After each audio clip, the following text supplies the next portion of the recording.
కుటుంబ పెద్దలను కోల్పోయి శోకసంద్రంలో మునిగిన టీడీపీ కార్యకర్తల కుటుంబాలకు అధైర్యపడద్దు, మీకు మేమున్నామంటూ టీడీపీ నారా భువనేశ్వరి భరోసా ఇచ్చారు.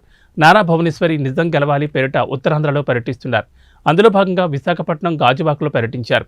చంద్రబాబు అరెస్టు అనంతరం ఆకస్మిక మరణానికి గురైన కార్యకర్తల కుటుంబాలను భువనేశ్వరి పరామర్శిస్తున్నారు.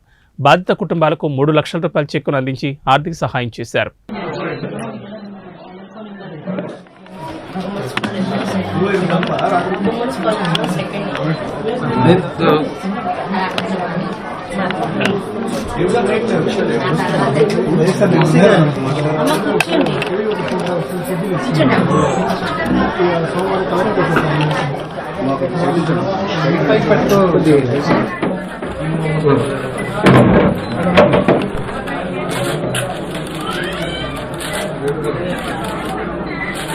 Good.